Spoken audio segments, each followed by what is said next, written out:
Hello, P-Wing community. It's your girl, empowerment life coach and host of Phenomenology, the talk show, Sharise Erby-Castle.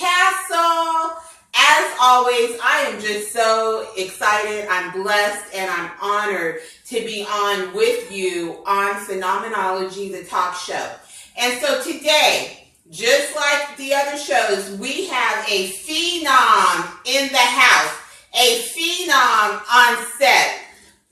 Today we're going to talk about the power of a survivor. The power of a survivor. So what I need you to do is I need you to share. If you're watching us live, I need you to share on your networks. I need to get the word out to watch Phenomenology today, because our show today is just going to blow your mind. And I need every survivor, I need every woman, every man that may be dealing with any type of abuse to be on this stream, watching this show live. You can catch us on YouTube. Please make sure you go out and subscribe to our YouTube page. But this is going to be so powerful live. So I need to ensure that I have everyone out there that needs to hear the word coming forth from this show connected.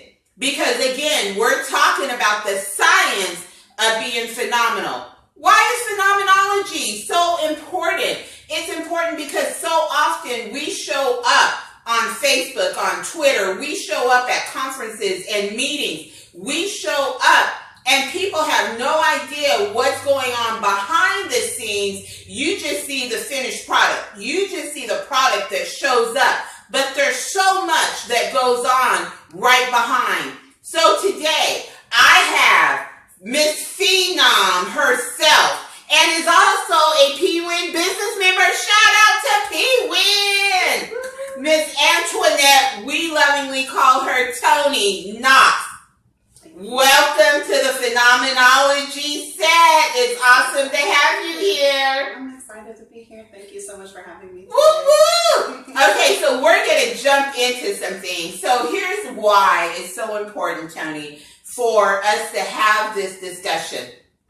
We're going to get into some personal things, but there's a lot that you've been through. However, you always show up as Toni, as everything, I got it, I'm handling it, God is good. Now, you don't fake the funk, okay, but you always give God his credit, and you always present yourself as though I know that God has me, so whatever I'm going through, we're going to make it happen, and God is with me, and so that's all I need to know.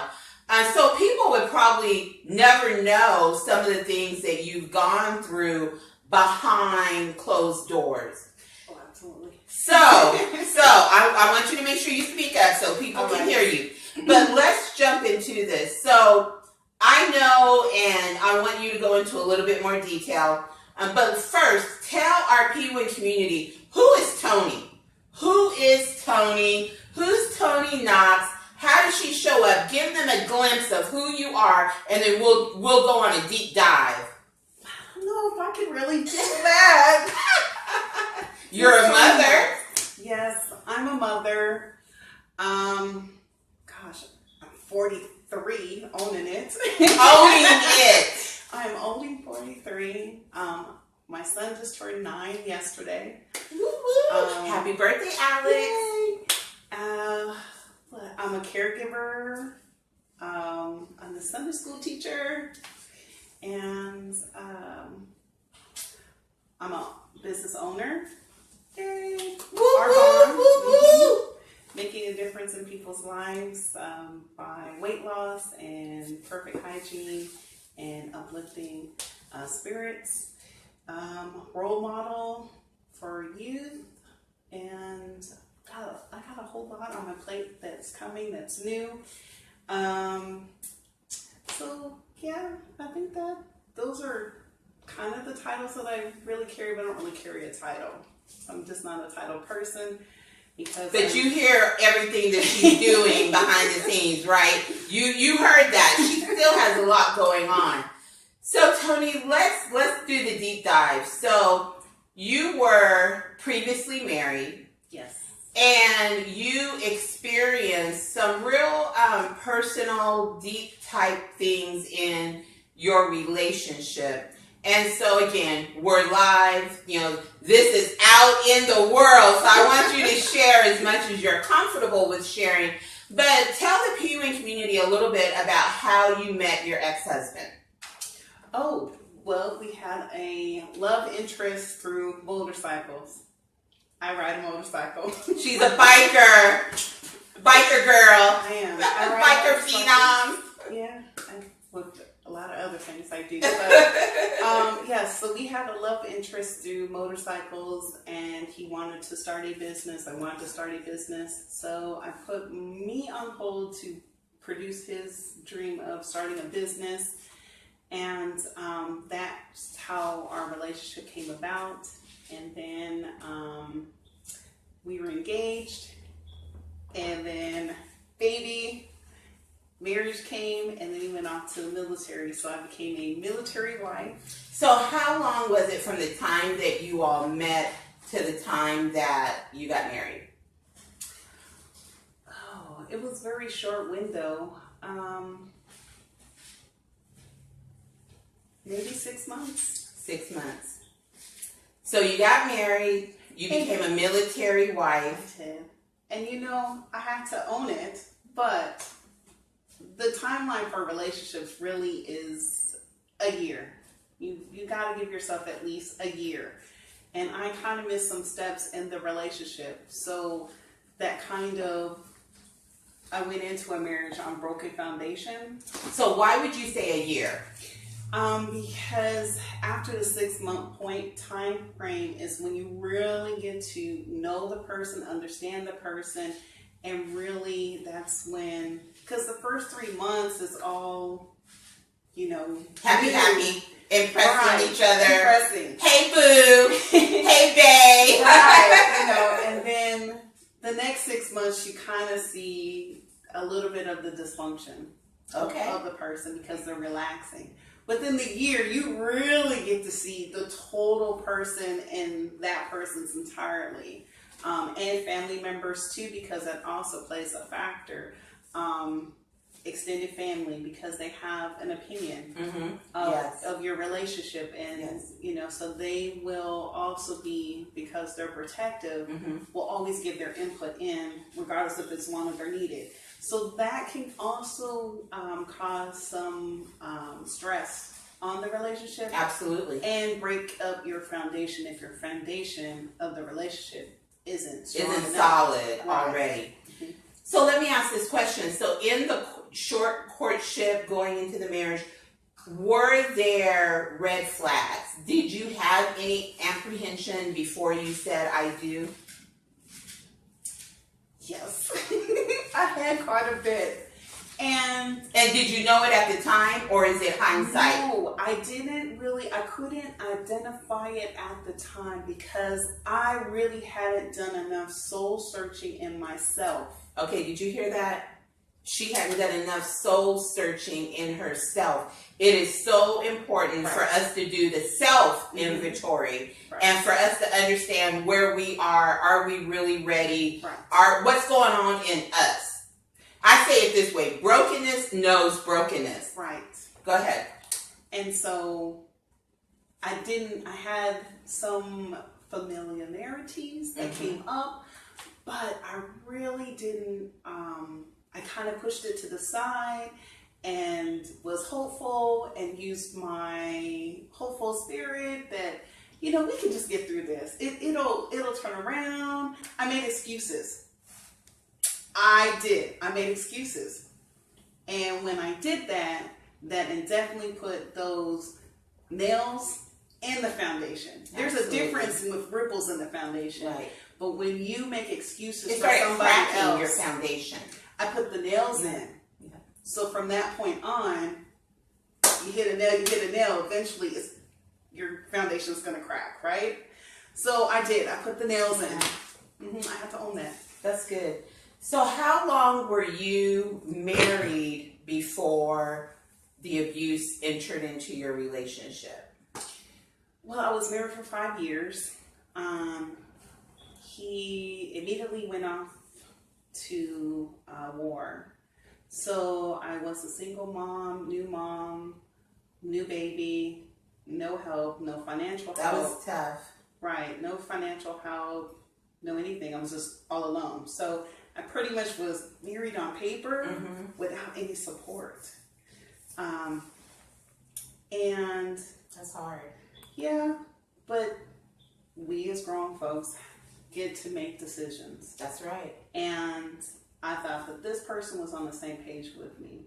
But in the end, that person had their own ideas, own decision making that wasn't related to that foundation and the building of the relationship and the marriage. So let me ask this question. Before you got married, did you have premarital counseling? No.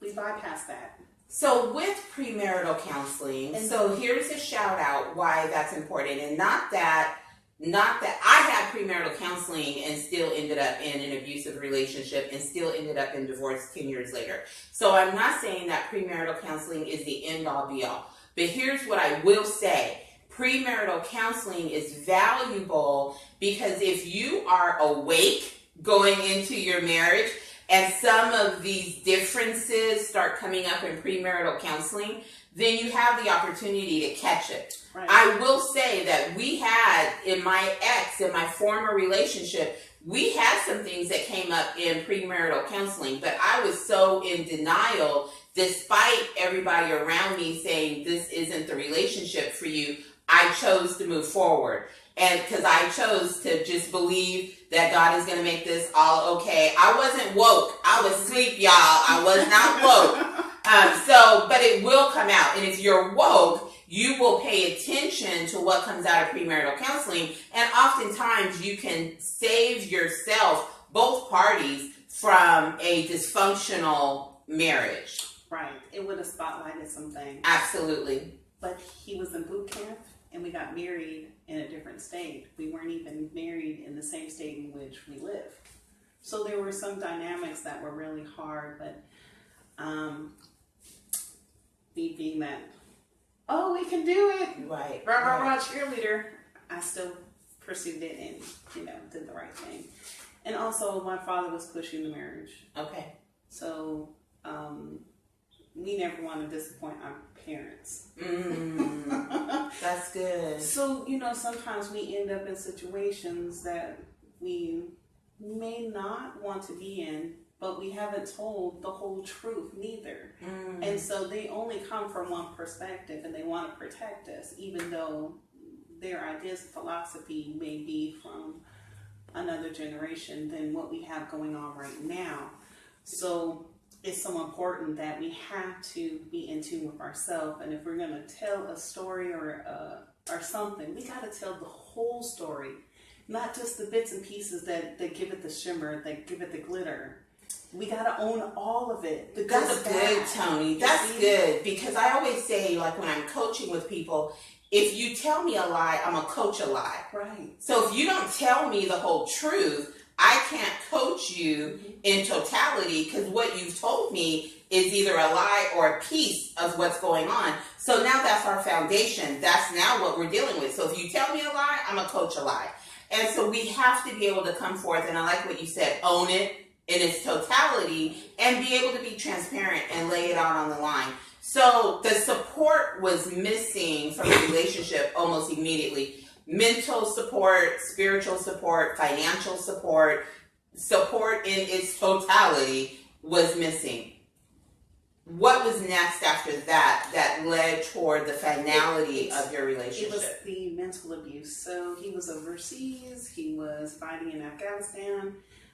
So even though he wasn't sending support for me to be able to take care of our child, I had to prove to him that I was a loyal wife and that I was there for him. And that even though he was fighting a war, I was there. So every month I would gather whatever I could in goodies or whatever, or what little small piece of my check I could. And I sent him every month a goodie bag of whatever he desired and wanted. That was sent every month.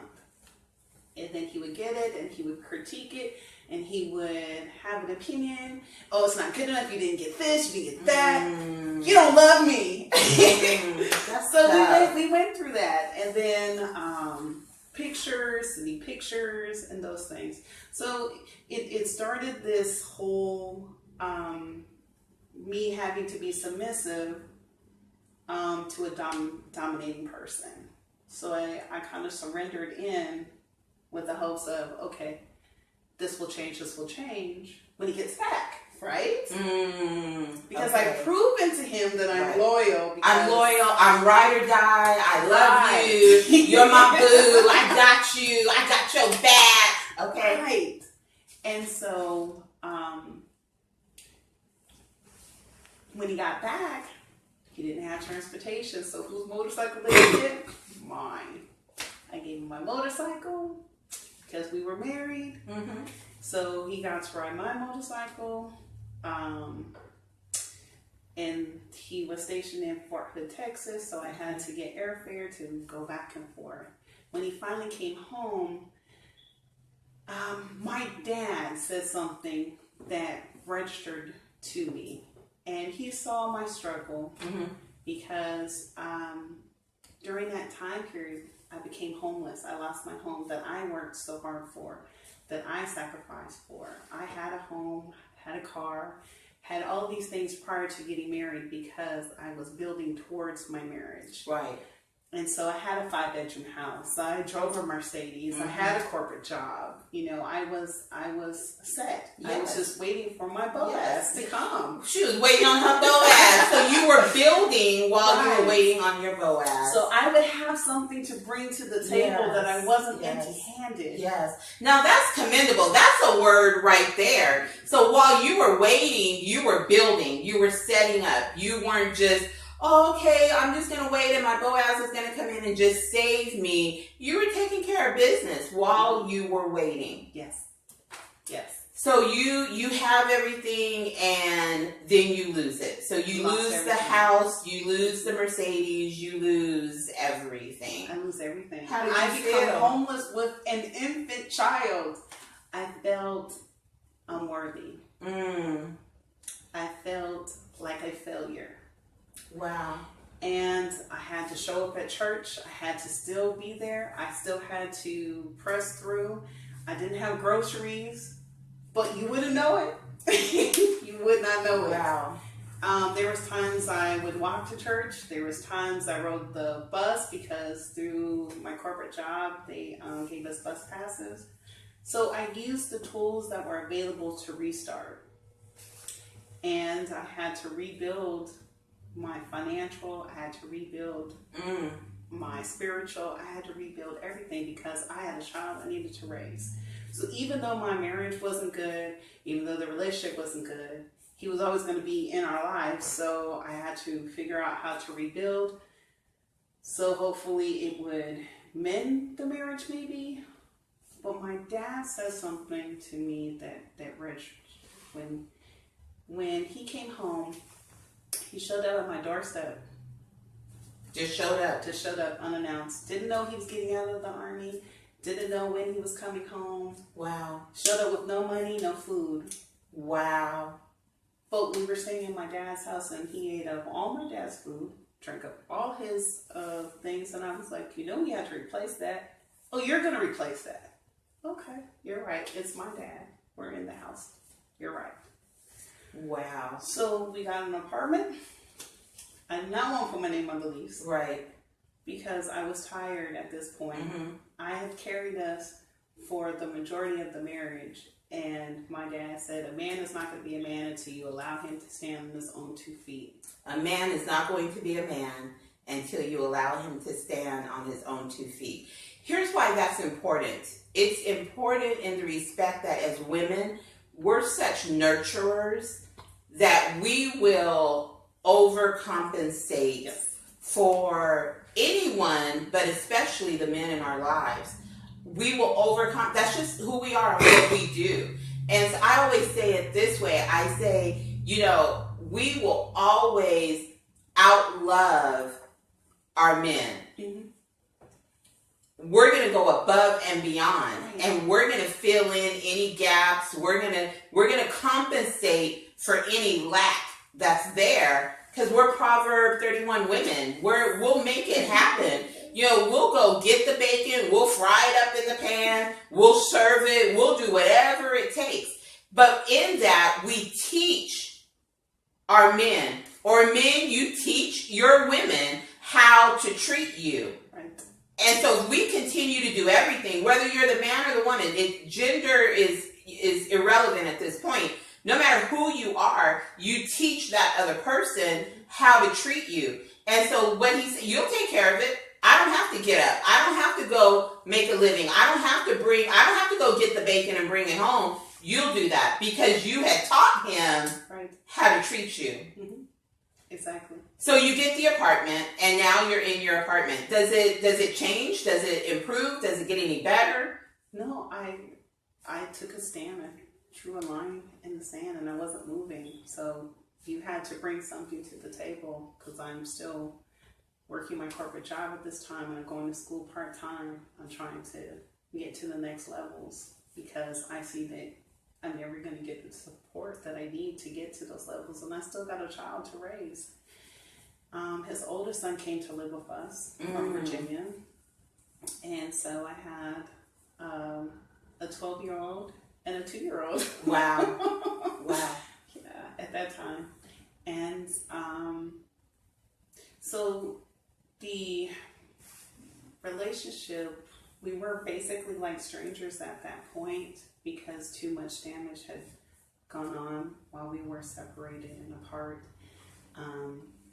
And so we were sleeping in separate rooms.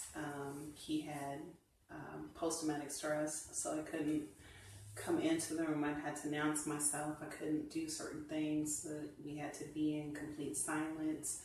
And with the 2-year-old, that's like impossible, because they're going into their independence. Absolutely. So there was times where I had to leave the house, take the boys, and go over to my dad's house for periods of time. He decided to go to school full-time. So, as you know, can't have somebody going to school part-time and full-time with children. Mm-hmm. So I had to give up going to school. So I had to take that deferment, that setback. Right. And that hurt tremendously, because I was, for the first time, actually successful in school. I was doing very well. I was on an honor roll. Wow. I mean, I was doing some things. Right. You were making it happen. I was making a difference in my own life, and I was proud of me for a change. And that was so exciting, because, I mean, to go through so many different things, and to give up so much, and to sacrifice, and to once be able to just do it for myself. Wow. And see actually it come together, like, I'm really doing this. I really am doing this. But for the sake of the relationship, I stopped. And so it was a short time after that he decided to cheat in the marriage. And there were several women, several emails, several announcements on Facebook, but he ended up dating a young lady that he dated prior to. While you were married. Right. You're using the term that he dated, but you all were still married. We were married, and he cheated on me with a woman that he had a serious relationship prior to us dating and getting married, when he was in the Air Force. Wow. Sadly to say, it hurts to talk about it, but I have to talk about it. And I'm just going to say sorry, but the facts are the facts. She unknowingly slept with a married man. She knew that we were married. Pictures are on MySpace. We have a small community here in Phoenix. She is a sorority sister to my cousin. So our community is very small. She knows of me. I knew of her. Her and my cousin were good friends. Mm-hmm. Wow. That's a lot, right? So you knew that they were seeing each other. I did not know until there was an unfortunate situation that took place. And in our marriage, I suffered a miscarriage with twins. Wow. And I was in my recovery, which he didn't help me. When I told him, see, that was the thing that did the spotlight. Right. When you're in a marriage, and most of the time when new life comes in, regardless if the marriage is bad or whatever, you're excited about You're excited. Life. Right. We got babies coming. We got twins coming. Our family's expanding. This is my seed. Mm-hmm. Okay. And what he told me was I had ruined his life and that his life was over with. Wow. As a wife, how are you supposed to take that, you know? This wasn't just your boo, this was your husband. Right. And I came and told him I was pregnant, and that wasn't the reaction I was hoping to get. And so I was devastated by it. It was very hurtful. And shortly after that, I had miscarried, and it was going through the healing process because, they had to go in. Yes. And do a DNC, but I had to do that twice for each fetal. So you can imagine the pain. Absolutely. And it took longer for the healing process. Yes. He decided to go out one evening riding the motorcycle, and he came back, and I had to get up really early in the morning for work. Right. He woke me up out of my sleep and decided to be intimate with me during the time that I was still healing. I wasn't supposed to. So after that situation, he told me that he was seeing the young lady, and that... Wait. So you were healing after miscarrying your twins with your husband.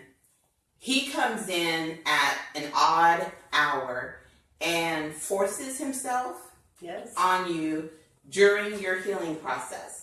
And let me just say this. A lot of times it's misconception that if you're married, or even if you're seriously in a relationship and you're choosing to be sexual. Some people believe in abstaining and they're celibate before they get married. Some people choose to be sexually active. But people have a misconception that if we're in a relationship, if we're married, it's not rape. It's not force. It's not... But can I just say no means no? I am a survivor of molestation. I am someone who I've encountered forced on relations in multiple relationships. When a woman or a man, I'm going to speak from my truth and from what you're saying. When a woman says no, no really is no. Right. It doesn't matter how you're feeling or how, if a man says no, no really means no. And so that's something you need to be, if you're in a relationship, you need to be able to discuss that and discuss what's going on, that there's this issue. But don't take it from somebody, even if it's your spouse.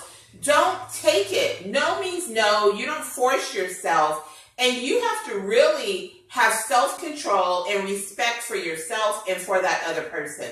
And it is a crime against that person when you force yourself on another person, regardless of the situation, regardless of the relationship. No means no.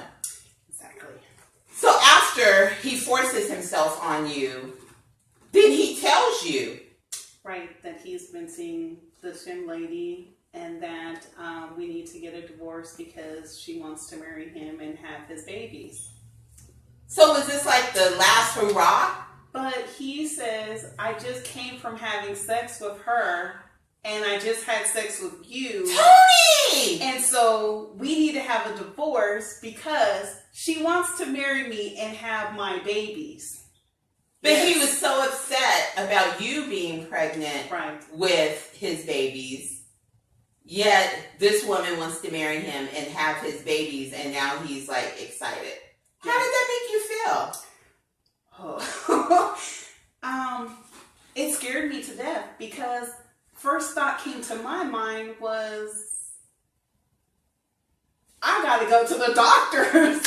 If you're sleeping with her and then you just came and slept with me, and she knows that we're married, then I feel like she's a woman that suffers from low self-esteem. So if she's sleeping with you, she's sleeping with anybody, was my mindset. I got to protect me. So I called into work and I went straight to my doctors. I got tests for everything, AIDS, you name it. I didn't leave the doctor's office until my doctor gave me a prescription, regardless if I had an STD or not. I left there, went and filled it, and started the script regardless. Thank God I didn't have anything. Thank you. But just the torment of going through that process was hard enough.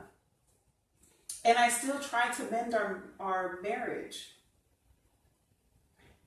Yes, you heard it. Right. You heard it. Because that's that cray-cray, right? You heard it, right? I still tried to mend the marriage for the sake of our children. So here's my thing. So of course when I hear you, Toni, that sounds really hard. However, here's another thing though that I always say. I never fault anyone for trying to save their marriage. I think that that's an independent choice. If you are woke and you are making the choice, I want to save my marriage, I want to save my relationship, then you should be supported. It's not my place to judge, nor is it my place to say what you should and should not do, because that's your relationship. It's just hard to hear. Isn't that hard to hear? That's just hard to really hear. You almost want to say no, kick him out and just run for your life. Save you and your baby. Save you and your son. Choose you. Choose life. But at the same time, you have to do what's right for you, what's right for your family. Most of all, because I'm a spiritual woman, I know that you're a spiritual woman. You have to be led of the Holy Spirit. What does God say? So, yes. Because I gave my commitment. I have goosebumps. Okay. I gave my commitment in front of God. And that was that bond. Yes. That triangle of completion. Yes. So even though this part of the triangle was broken, mine was solid. So that is why I was trying to mend it to stay, because I didn't just give my vows. I gave my vows in front of God. I gave my oath to God. So regardless of what was happening over here, I was dealing with this right here. And that forever was that not here of why we wear the symbol of the ring on our finger. You see, it's all symbolic but it was the token of the vow that I gave to God. So the next thing that comes to my mind is when somebody shows you who they are, believe them. Right. And he was not showing you that he was committed to your marriage. Right. And so you were committed, but he was not showing that he was committed. Right. And so it set off a chain of events, and I realized that she wasn't going anywhere. And so I gave the ultimatum. You either choose her or you choose your family. But once I walk out this door, that is it. I'm not coming back. I'm not in a triangle relationship. I'm gone. I'm gone forever when I walk out the door. Well, let me ask this question. Why did you feel important to give him an ultimatum? Why didn't you make the choice based on what was best for you and Alex? Because of the way that I came into the marriage, the way that I functioned in the marriage, and the way that I gave him the power of. That's what I wanted you to say. You had given your power away. Really, you lost Toni. Mm-hmm. So you suppressed who you were, right? Your identity. Mm-hmm. You gave him all the power. Right. And so here you are at this point in this relationship, powerless.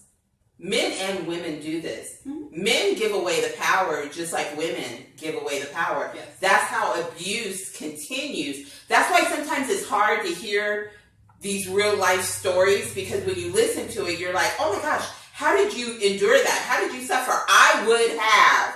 But when you're in the midst and dysfunction has really set root in your relationship, you are now functioning as a dysfunctional participant in this relationship. Normality is gone because you're so accustomed to living in this dysfunctional state, and you're asleep in dysfunction. Right. And they were, and the abuse was this. It was mental. It wasn't physical. He didn't physically beat me, but he withheld sex from me. You know, you're in a marriage. It's healthy to have sex. He withheld that, and he withheld emotional support and love and attention to me. He withheld those things until I gave him some kind of material thing or whatever he was desiring and wanting. He used it against me. And then he used my love for my son as a way to try to also torment me. And he would say, oh, you love our son more than you love me. Wow. And so these were these mental games that he would play with me, and he would try to break me down, and he would tell me I was fat, that he was disgusted by my weight, that I was unattractive, and that these were the reasons why we couldn't have sex, was because I needed to lose weight. And it just, and then it was, I wasn't intelligent enough, I didn't have a degree, so therefore I wasn't educated enough, I wasn't on his level of intelligence. So it would continue, like he would try to break me all the way down. Is this hard for you? Is this hard for you to hear this type of abuse? Because it was mental, emotional, it was intimate abuse. It was just, he might as well have slapped you around because he was abusive in every other imaginable way towards you. Right, because he would manage what I would eat. I would have to get up and I would have to run 2 miles a day. Just, right. I would have to do the PT that they do in the military. I would have to do all those exercises and things. Yes. So, you give him the ultimatum. I do. And his response is, he chose her. He chose her. And I walked out the door. I did. I packed up all my stuff. It took me 3 days. I packed up all my stuff. And I took our son. And I set up a whole chain of events. We didn't have any... so we started our separation because she was spending the night in the apartment that my name was on the lease. So I had to go through a whole process to get my name off the lease. We had visitation for a little while, and then it got down to he was only seeing his son 1 day out of the week, so I just took his name, blocked him from daycare, and then that started a whole nother chain of events with the police coming to my door to do a well check. Every day I was being harassed by police officers at my door. I would have to show that our son was fine, and they told me to go down and get a restraining order, but I was like, I don't have enough to actually do that because I do have a son. So, every day we went through this until I think it was 6 months later, he decided to file. I wasn't going to file for the divorce because the first person that files has to pay the most. So he filed. He filed. And what's so funny is we both went down at the same time. I got a paralegal. We did the paperwork. And I was 5 minutes behind him because he was in line and I was right behind him, getting ready to file on the same day.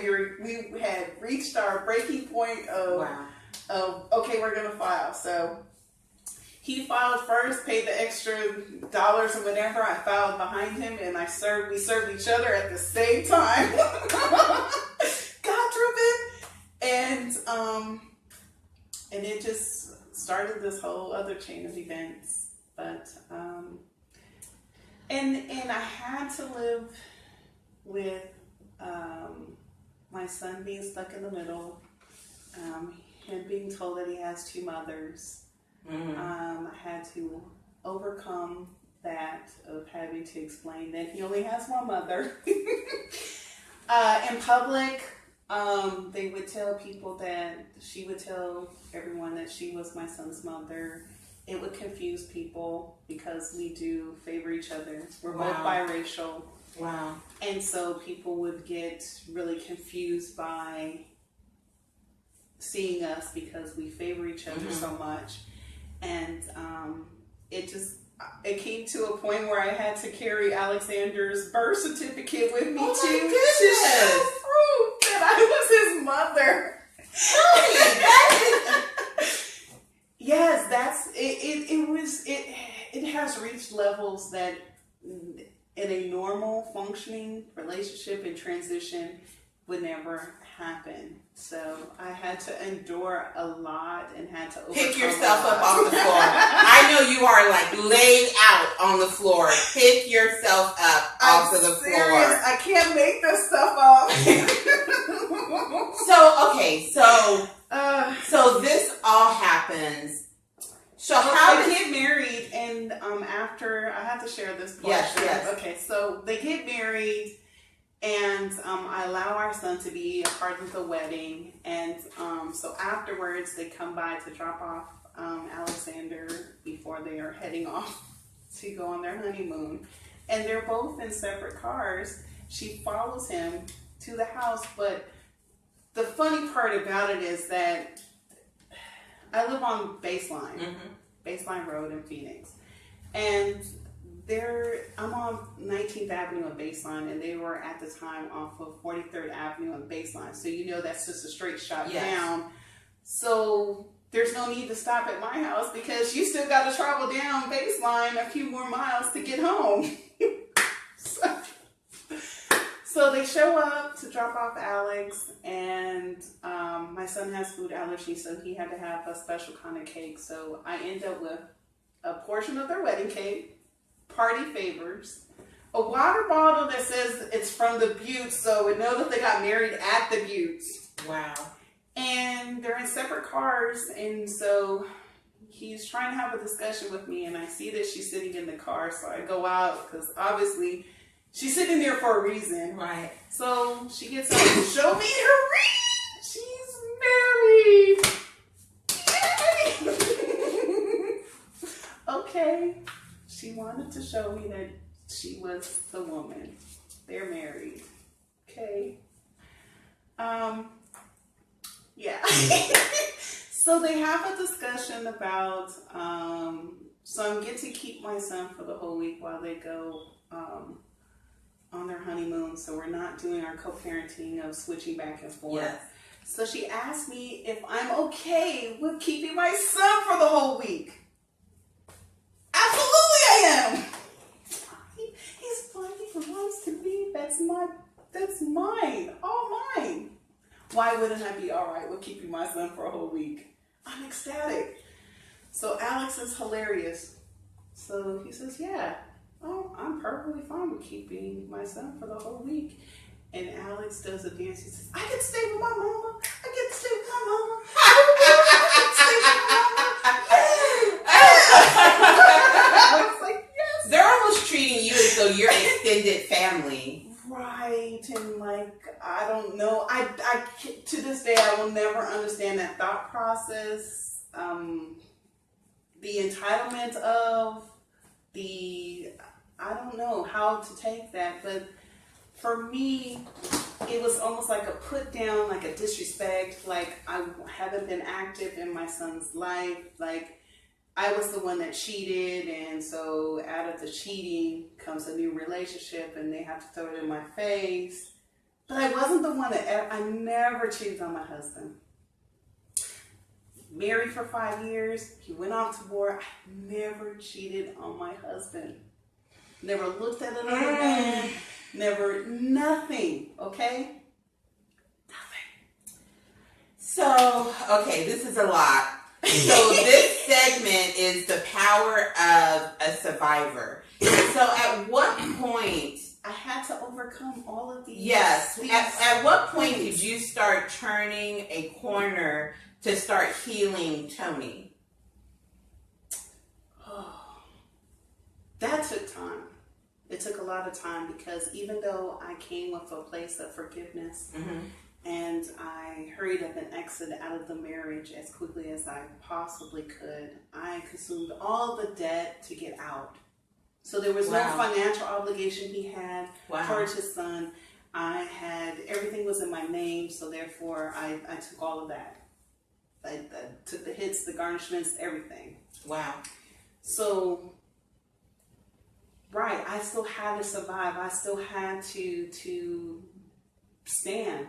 And I still had to fight against these two giants that were trying to take over and take me out and take over my son and to put me in this category of being dysfunctional, because the titles that they were trying to make me carry was I was fat, I'm lazy, I'm a no good mother, I'm a hood rat, I'm all these things, and their perspective of their eyesight. But what I really was I'm a child of God. Amen. Okay? Amen. First and foremost, I'm a child of God. I was successful. I had a corporate job, very successful in the baking industry. I'm a caregiver. I take care of my father each and every day. And I took care of my son. I am his provider for financial. He goes to 91st Psalms Christian School Church, and you know that is no joke. Absolutely. Of tuition Private costs, school. Absolutely. Right? So I have my son's best interest at heart. I put him first before me. I put my father before me because their needs are greater than my needs. And so I persevere through each and every day. And so it has taken me 7 long years. 7 long years. Which is the number of completion. 7. Mm-hmm. I have not, in that 7-year time period, I did not take home a paycheck. Wow. I want everybody to know this. True testimonial. I did not take home a paycheck because I was garnished for everything that happened in my marriage. Because of the broken foundation of going into a marriage. Okay? So I had to pay the price because I didn't do what was right in the beginning. Okay? Major. 7 long years. To get out of my garnishment, it cost me $7,000. After being garnished for 7 long years. Mm-hmm. And I went to school. I went to trucking school. Yes.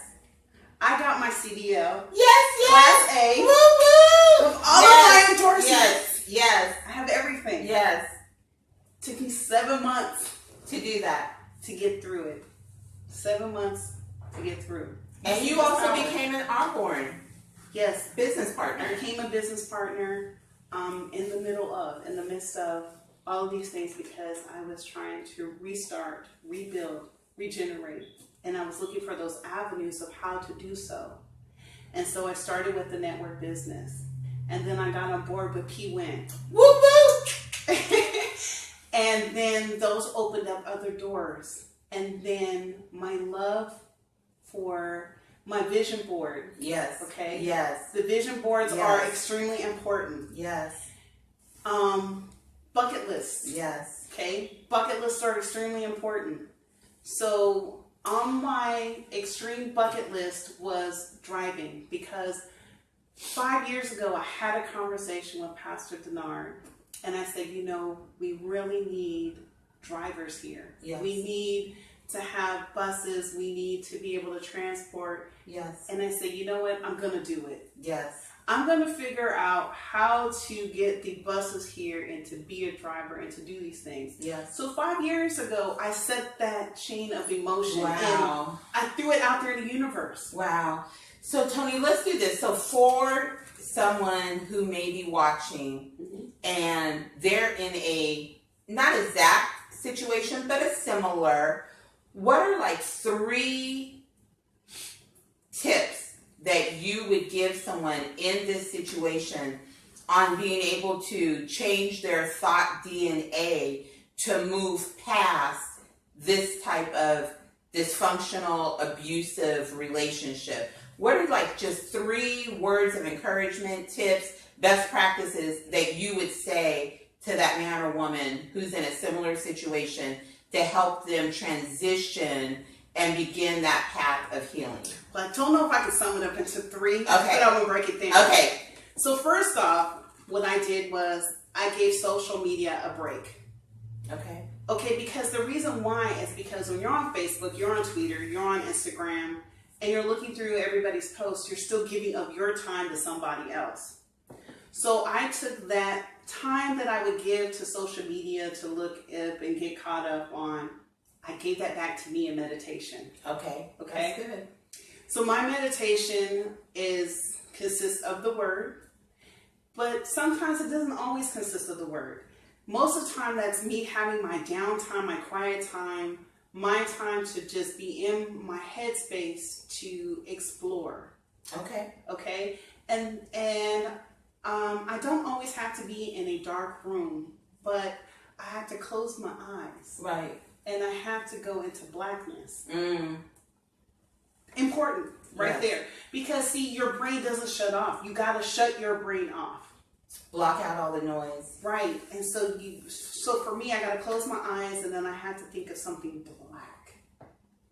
And then that gives me a window of opportunity to then focus on me. And then I start thinking about me and what my dreams are and what my desires are. And then I get to love me. And that in that time, I have to be able to restore me. And sometimes for me, because I'm a nature person, I like to put my feet or be barefooted at that time. So I got to be planted. I'm barefooted. I either have sounds of the ocean going, playing, because that's where I'm in my child state.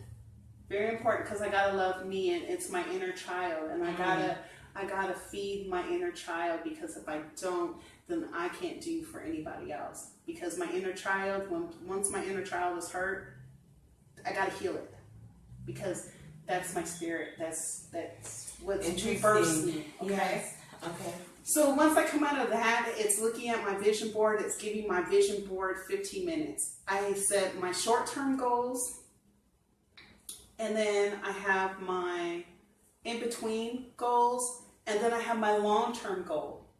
So my long-term goal is at the very top, because it's my top of my pyramid. Yes. It's what I strive most for. Yes. But the others are my building steps, my building blocks, because those are those short goals that I can achieve in a time frame that will lead up to my pyramid of top completion.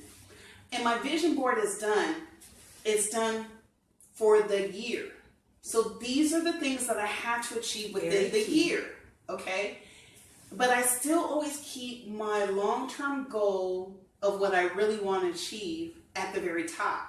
And then everything else is down. And sometimes it's written, sometimes it's pictures, but that vision board, I give myself 15 minutes before I get ready to walk out the door.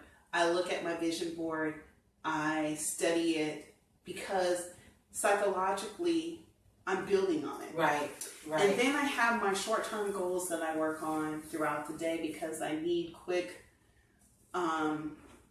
reinforcement that I'm on the right page, that I'm doing the right thing. Yes. And then not only am I giving to myself, but I have to give to others. Very important. You got to give to receive. Got to. So my day is planned out, and I'm a given. My dad, I'm a caregiver. He's first priority. He's second priority. He's third priority. He's always in there. He's always in the middle of the list. My son, same thing. I work him in. But then I'm also reaching out to at least 5 strangers. If I can give them a smile, a hug, a word of encouragement. That's good. 5 strangers a day I must give to.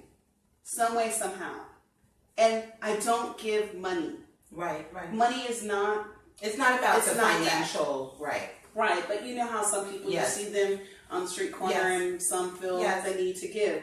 I remind myself that we have enough resources in the world. I don't have to give monetary funds to somebody. I can give them food. I can give them shelter. I can give them something else that is more needed than money. Money is not everything. It's just not.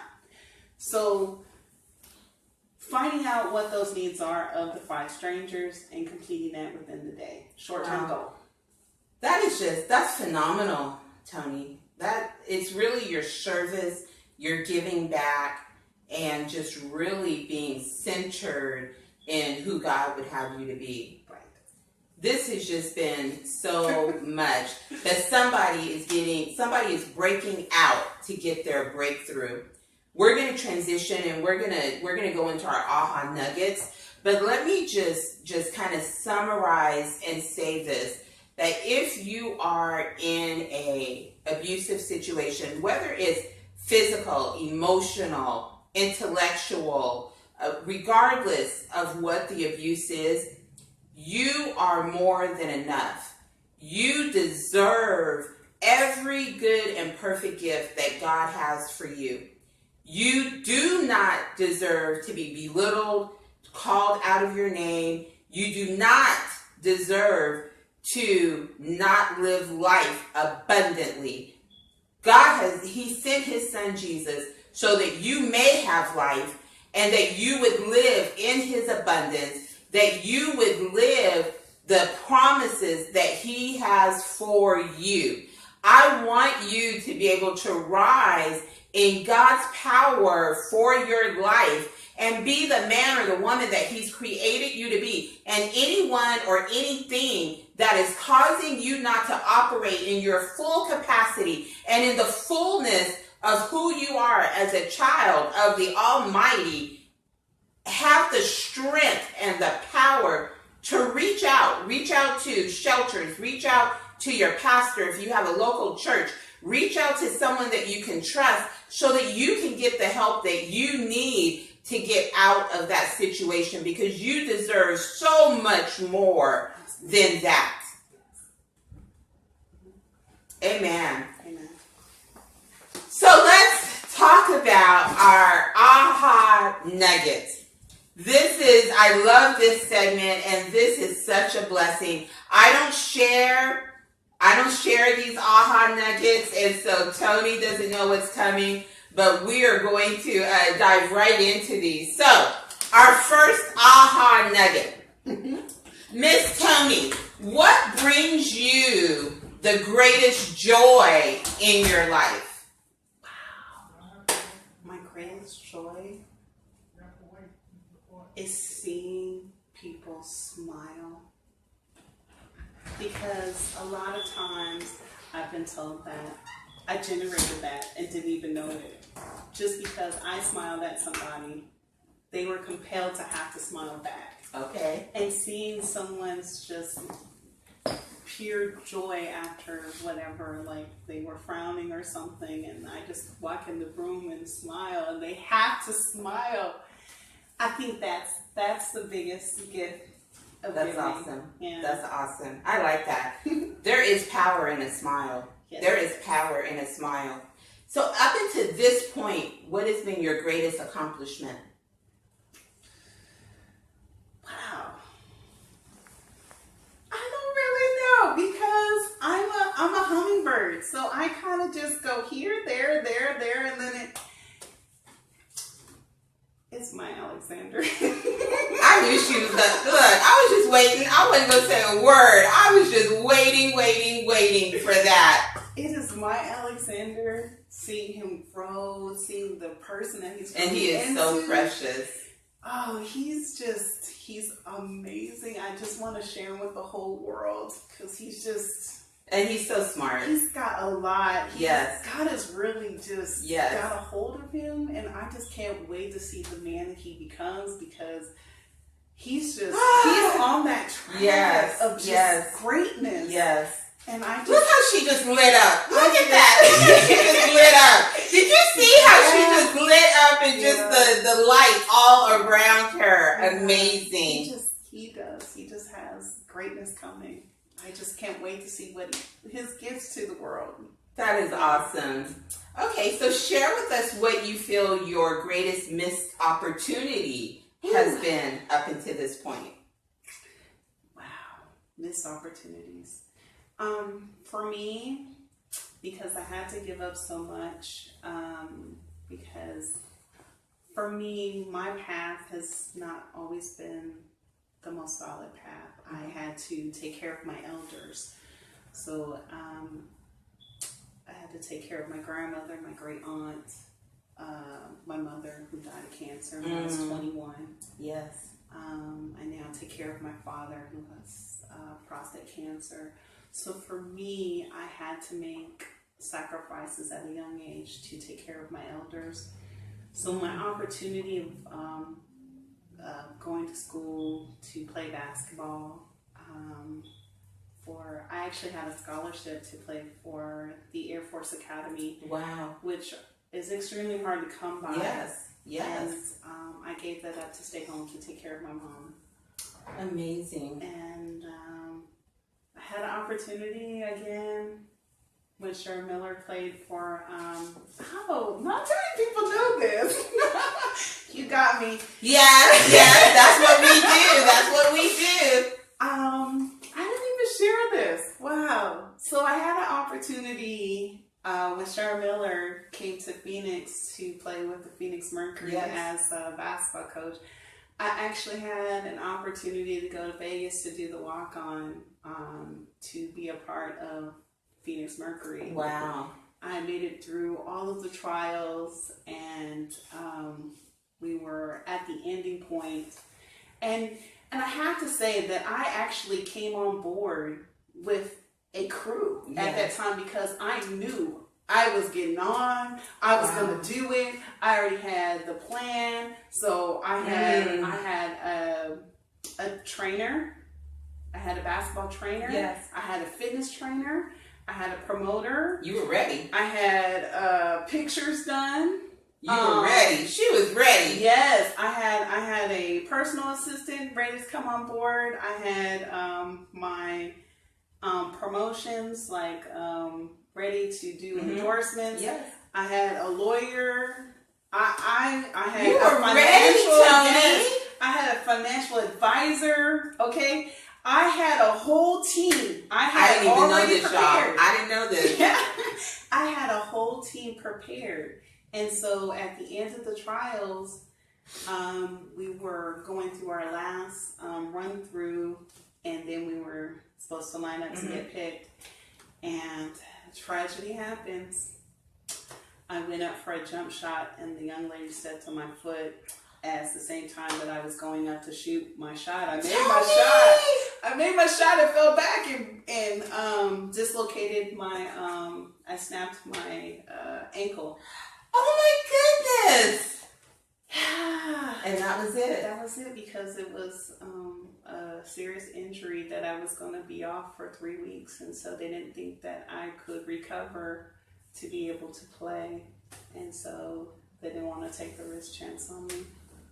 So just as you get it, and you think you got it, poof, just like that, my dream was there, and poof, just but like God's had a plan for you. Right. And so that's one of the greatest missed opportunities that we've heard during our aha nuggets. Nobody knows about that. But phenomenology, the science behind being phenomenal. So if they didn't know, they know now.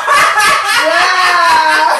There's so much that goes behind being phenomenal. Absolutely. Well, that's just a mic dropper right there. Wow. So I don't even know about this next one. So what has been your greatest obstacle to get to this point in your life? Me. It's all me. I am my worst enemy. You have to get out of your way. I'm always in my way. Hello. I am always in my way. And I always beat my head against the door. Boom, boom, boom. Hello. If you would just, turn the knob, maybe put a key in it. Stop kicking the door. See, this is why it's so important. With PWIN, we actually teach a workshop on self-defeating behaviors and how to get out of your own way. Because so often we embrace our self-defeating behaviors, and we are our greatest obstacle. I'm so glad that you shared that. Get out of your own way. Do it. I had to do it the hard way. And it's so easy to go back into that. Oh, so every day is a fight. Every day, the struggle is real. The struggle is real. But how many of you know the struggle is real, but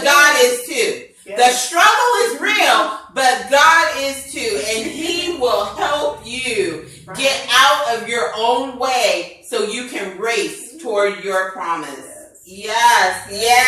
My girl is on fire today. She is just putting it out there. Okay, here's our last aha nugget. What do you want your legacy to speak? Oh, man.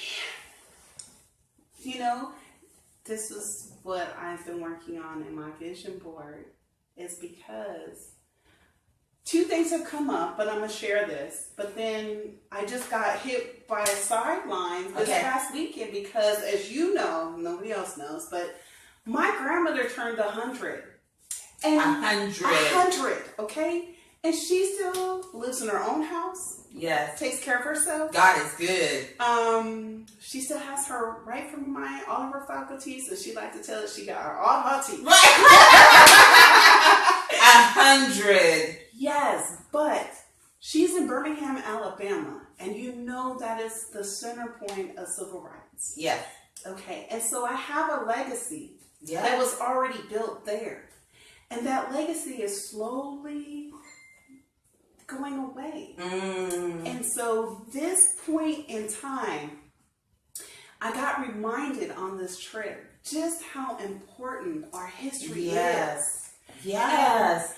And so, say this, Toni. So for me, I have to go back to my roots of beginning. Yes. Okay? And so I'm going to figure out what I need to do. And it all started with my grandfather.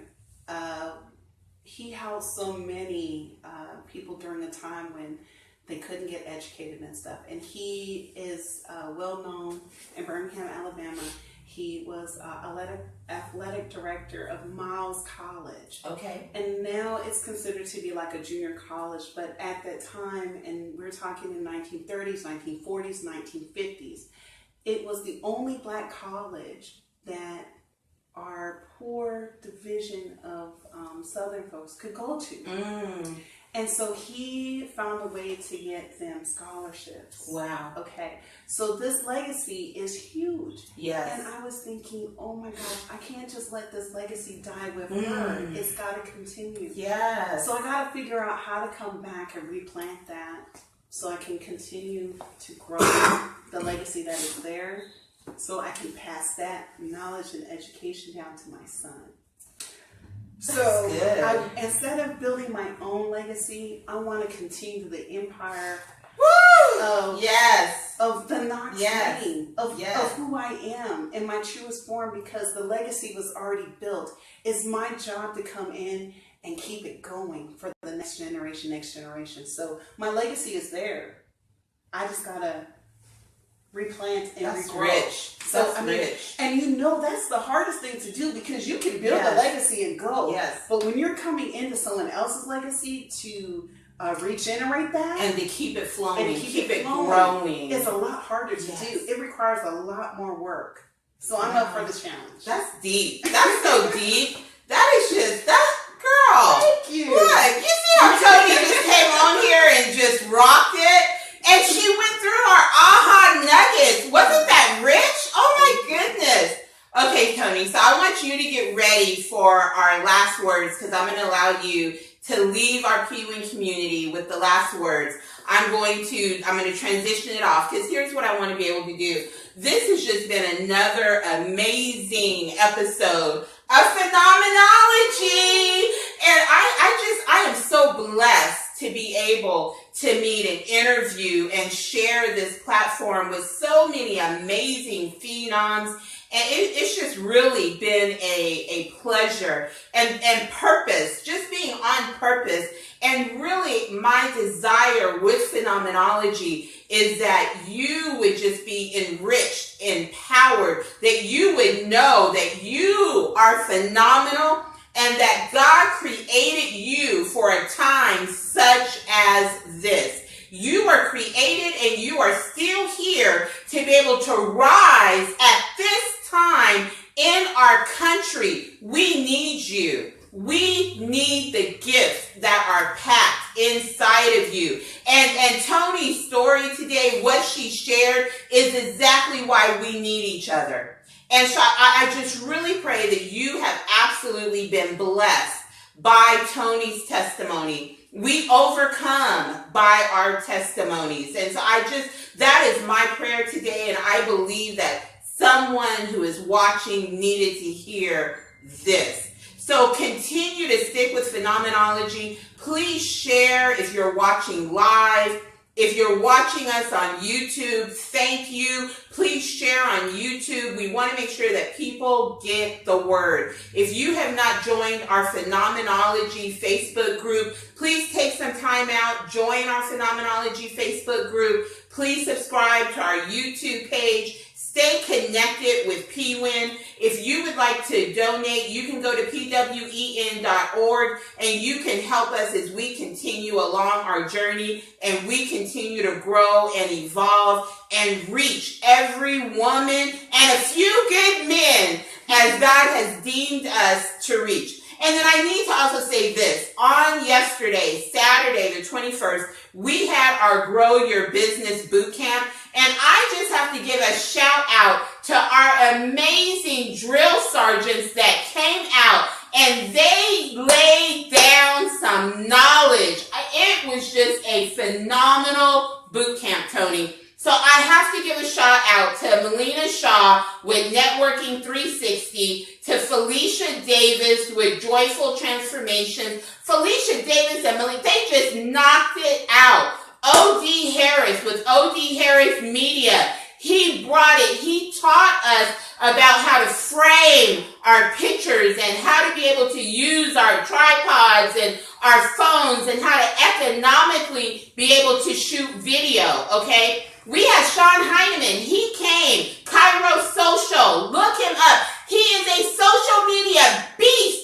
And he talked to us about how to use Twitter and Facebook, Instagram, LinkedIn, and how to gain more clients and more customers. We had Sherry Bass. Sherry Bass, she is also a PWIN business member, and she brought the knowledge. She's a regional VP with Primerica. She taught us the rules so we could win at the money game. And you all, I know everybody took away this one statement. She was talking about life insurance. And she said, why is it called life insurance? It really should be called death insurance because you can't use it until you die. She just, look, you had to have been there because she dropped it. She dropped it. And then we had Denise Carroll, and she kicked off the whole boot camp with talking about our presentation skills. She did some real-time coaching with some of our attendees that were in the house. It was just amazing. And then we had the doctor himself, Dr. Vernette Joseph, Dr. V, and he came and just put a bow around the whole boot camp. We talked about living to produce. He gave us acronyms. He broke all the rules because that's who he is. And he showed up and showed out. It was just such a phenomenal boot camp. And I just want to say thank you to all of our drill sergeants, to all of our attendees. I commend you for stepping forward and saying in 2017, we want to grow our business. We're committed. We're making it happen because we are soaring to the top. And then the other announcement I want to make, I announced at our boot camp about our upcoming conference. Saturday, May 6th is our Phenomenal Woman Empowerment Conference. It's our 6th annual. I'm so excited, Toni. We have amazing presenters that are coming. We have Bishop-elect Overseer Latricia Jester. Yes! She's coming out of Tucson, Arizona. An amazing woman. If you don't know her, you will come to know her. But she has a word because guess what our theme is this year? All I do is win. All I do is win, win, win. And she is ready. She's going to come and talk about winning and what that means for us. And then are you ready? We have Rebecca Cruz coming out of Los Angeles, California. She is an executive producer. She is a psalmist. She's the wife and mother. She's the wife of entertainer Terry Crews. She's coming all the way from LA. She will be here. She's the CEO of Honey Bear Productions, an amazing woman. And she's going to be here in Phoenix, Arizona with us at our 6th annual conference. Registration is open. You need to register. We're going to have a VIP package with a special post reception and meet and greet. So you want to get registered. P-Win, we are doing it. We are doing it. If you want to become a member of the Phenomenal Woman Empowerment Network, again, you can visit pwen.org and you can sign up to be a member. You can reach out, contact me directly, and we can make it happen. Yes, yes? Yes. Let's get it done. Oh, I'm excited. good. Yes. Okay, now that I made all my announcements, Toni, last words. What do you want to leave our P-Win community with? Well, I want to touch on 2 things. Yes. So, if you are a victim of domestic violence in any form, because it doesn't really have a title, and certain circumstances, it may feel like it, but they haven't put a title on it, it's still domestic violence. Please reach out. There in your community, there are networks. Yes. There are helplines. There's a support group out there. There are ways to get out. You can get out. The resources are there. Please don't be afraid. Just go. And the other thing I want to say is, yes, I'm a survivor. I am a survivor and I am an overcomer. But you got to love yourself and you got to remind yourself, I am a child of God and I'm worthy. I'm worthy to be loved. I am lovable, and I can love others. Yes. And when you lead with love, you can only but heal. You're going to heal yourself first, and then you're going to heal everybody else around you. Because when you're strong enough to love yourself, then no one else can take that from you. They have to love you too.